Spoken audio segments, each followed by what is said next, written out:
So ladies and gentleman, இன்றைக்கி நம்ம எல்லாரும் செலிப்ரேட் பண்ணியிருக்கிற இந்த ஸ்பெஷல் அக்கேஷனில் இப்போ ஒரு ஸ்பெஷல் ஏவி பார்க்க போகிறோம். ஒரு பர்சனோட சக்ஸஸ் பற்றி பேசலாம், அவரோட அச்சீவ்மெண்ட்ஸ் பற்றி பேசலாம். ஆனால் அவர் கடந்து வந்த பாதை, அவர் சாதித்த சவால்கள் அண்ட் அவருடைய உழைப்பு, அவருடைய டெடிகேஷன் எல்லாத்தையும் விட அவருடைய வாழ்க்கை பயணம், அதை நம்ம கண்ணு முன்னாடி கொண்டு வர போகிறது இந்த ஸ்பெஷல் ஏவி. வாழ்க்கை என்பது ஒரு போராட்டம். அதை எதிர்கொள்ளும் துணிச்சலும் விடாமுயற்சியும் கொண்டவர்களே வரலாற்றை படைக்கிறார்கள். அந்த வகையில் நேர்மை மற்றும் தளராத உழைப்பின் அடையாளமாக திகழும் திரு எஸ் மோகன் அவர்களின் வாழ்வியல் சாதனைகளை போற்றும் தருணம் இது. 1984ஆம் ஆண்டு இராணுவத்தில் இணைந்த அந்த தருணம் அவரது வாழ்க்கையின் திருப்பு முனை. அதே ஆண்டில் குத்து சண்டையிலும் களமிறங்கினார்.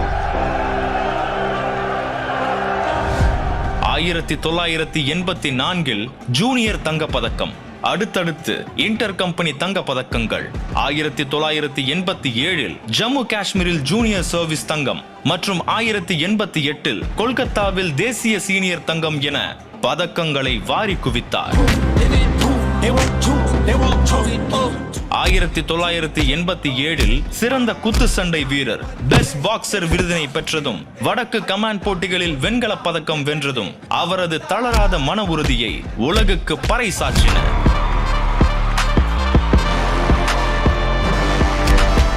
1990 ஜூலை 10 அன்று ரயில்வே துறையில் இணைந்த திரு மோகன் தனது விளையாட்டு ஆர்வத்தை விட்டுவிடவில்லை. ரயில்வே பாக்ஸிங் மேட்சுகளில் 5 முறை 5 வெள்ளிப் பதக்கங்களை வென்று தனது துறையிலும் தனி முத்திரை பதித்தார். 37 ஆண்டு கால மிக நீண்ட மற்றும் நேர்மையான பணி, டிக்கெட் பரிசோதனை துறையில் அவர் வழங்கிய சேவை ஈடு இணையற்றது.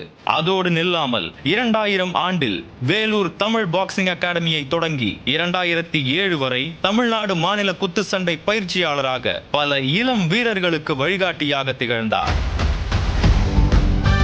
2014இல் சேர்மனாக MR பாக்ஸிங் அகாடமியை துவங்கி வைத்தார். இதன் மூலமாக காவல்துறை, ராணுவம் போன்றவற்றிற்கான பல்லாயிரக்கணக்கான மாணவர்களை உருவாக்கி வருகிறார்.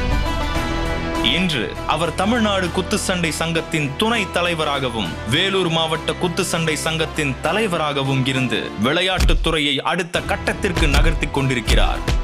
சவால்களை கண்டு அஞ்சாத இந்த குத்து சண்டை வீரர் இத்தனை ஆண்டுகள் ரயில்வே துறையின் ஒரு தூணாக செயல்பட்டு இன்று ஓய்வு பெறும் இந்த வேளையில் அவர் விட்டு செல்லும் தடம் புதியவர்களுக்கு பெரும் பாடமாக அமையும். இத்தகைய போற்றுதலுக்குரிய மனிதரின் பணி நிறைவு பாராட்டு விழாவிற்கு உங்கள் அனைவரையும் அன்புடன் அழைப்பது வேலூர் மாவட்ட குத்து சண்டை கழக செயலாளர் பாக்ஸர் R. ராஜேஷ். அவரது பயணத்தை போற்றி வாழ்த்துக்களை பகிருங்கள். நன்றி.